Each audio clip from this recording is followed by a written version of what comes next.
in earnest. So she came up with dog sled racing. She kept moving west and moving north. She ended up in Alaska and built a log cabin to live in. She told me with her typical enthusiasm and energy, I didn't have any security in coming up here and following my dream. But she did it anyway. And now she is the foremost achiever on the planet in her sport, a sport which up to this time has been dominated by men. She says of her life, a lot of people would look at my life and think it's a lot of hard work, but for me it's a labor of love.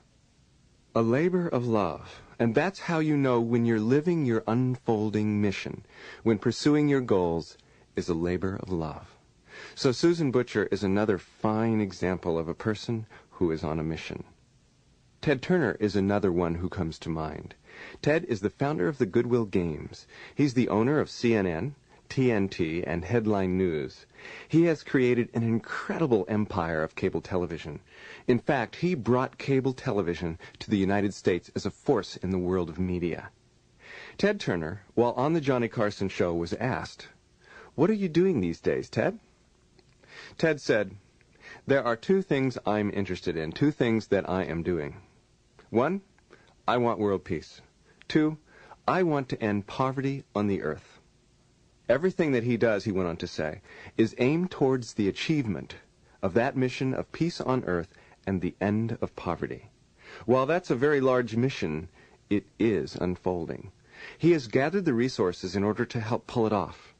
He put on the Goodwill Games to create a sense of communication and camaraderie among millions of people watching television during the years between the Olympics. And he provides a worldwide communication network through cable television. So Ted is living a mission. That's what gives him excitement in life. And there are others. There's the famous Italian Renaissance artist Michelangelo. He, of course, painted the ceiling of the Sistine Chapel, which is known as one of the greatest works of art that has ever been created. He decided when he was just about 30 years old to create that painting. He was already well established on his mission of being a great artist and someone who would enrich people's lives through art. So Michelangelo was on a mission. The Sistine Chapel, which is inside of the Vatican Cathedral, is in a building that has lasted for hundreds and hundreds of years and will live on in the future for millennia, perhaps. If we were to go to a bricklayer who was building the Vatican Cathedral hundreds of years ago, and we asked, "What are you doing?" the bricklayer could have said, "I'm building a wall, laying a brick, just doing my job." That's one kind of person, a person with a particular goal. Or he could have said, "I'm building the Vatican Cathedral, a building which will stand for centuries as a monument to what human beings can achieve." That kind of feeling is what we're getting at in creating a mission for ourselves. Create that feeling of a larger, more encompassing purpose to your life. I had to figure out what my own mission was when I was dissatisfied. At 23 years old, I was an analytical and research chemist for Hydroculture, the world's largest international hydroponic greenhouse company. I was doing what I was trained to do. I had a good job and I was successful, but it wasn't my mission. I felt dissatisfied on the inside. I thrive on being with people and solving complicated problems. That's what I enjoy. It turned out that test tubes just didn't excite me. So what did I do? I made the leap into new and different areas that sparked my interest. I became a psychologist, public speaker, NLP trainer, and management consultant. And now I love what I do. My focus is on leadership. I am researching the deep, inner mental structures of great business leaders. The results of this research are being transferred to interested business executives. They use these new skills for making bold, positive changes in their organizations. Also, these research results on the inner qualities of great leaders will go into the design of an entirely new kind of educational system for our young people to help them develop their potential as people and as leaders. So leadership is my passion, my purpose, my mission. With each week that passes, the details of this mission come clearer into focus with a sense of deep satisfaction that I never even imagined was possible. John Grinder, co-founder of the field of neurolinguistic programming, was dissatisfied at a point in his life. Being a professor of linguistics at the University of California at Santa Cruz was not enough for him. He wanted to go beyond linguistics. He wanted to create a method of learning that allowed the genius in each person to flourish. He and colleague Richard Bandler set out on a mission of discovery. From that mission, the field of NLP was born. You see, a mission isn't something you force on yourself or something you construct merely out of current concerns. It is both larger and deeper than that. It is something you discover within. It's a unifying vision that arises out of the core of what we desire and value, what we hold precious. Rather than combining our goals and glopping them together, a mission supersedes them like a light from above. It illuminates them and shows which of those goals are aspects of a central theme, one deeply held, waiting to be revealed. Sometimes people just don't believe they could possibly be paid for doing what they love. Other times they've just forgotten what it is they love. Perhaps the most important thing that stops people from getting in touch with their mission is this: they just don't know how to do it.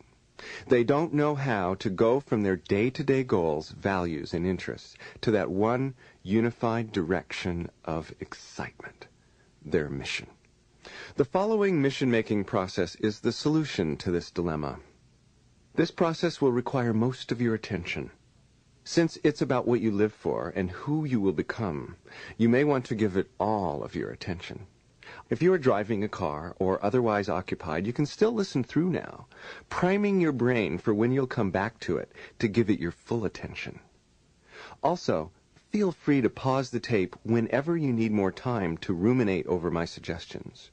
So now I'll take you through the step-by-step mission-making process. Step 1 is tapping your inner excitement. Like Spielberg, like Susan Butcher, know your interests. Or as John Grinder once asked, what do you love to do so much that you'd pay to do it? Know your passions, know your desires, your loves.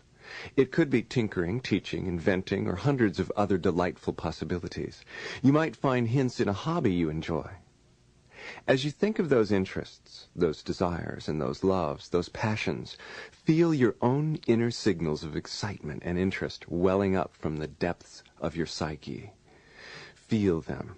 See and hear your favorite heroes and admired people, the men and women who you most want to be like, who you've emulated and imitated throughout your life.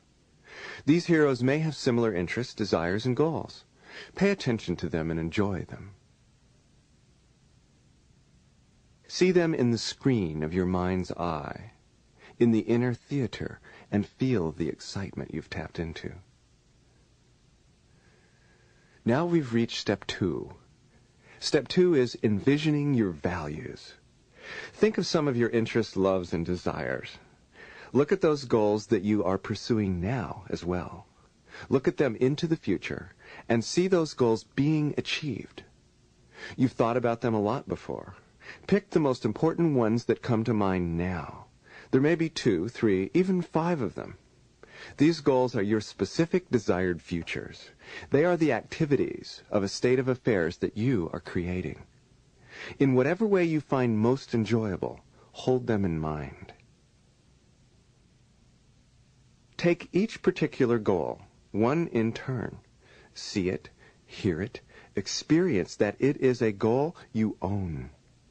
It's one of yours, and when you've done that, ask yourself, what do I value about this goal? So if the goal is to travel, and you ask, what do I value about this?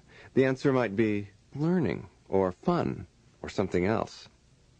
If the goal is a new job, the answer to what you value about it could be excitement. The answer may be one value, it may be several. For Ted Turner, his values might be harmony, solving problems, and excitement. Susan Butcher seems to value love, caring, and perseverance. Michelangelo, for this exercise, could easily have picked beauty and spirituality. Spielberg's values are perhaps fun, exuberance, and involvement. Usually, the answers are single words or phrases like excitement, caring, using my abilities, helping others, being creative, feeling great. So now,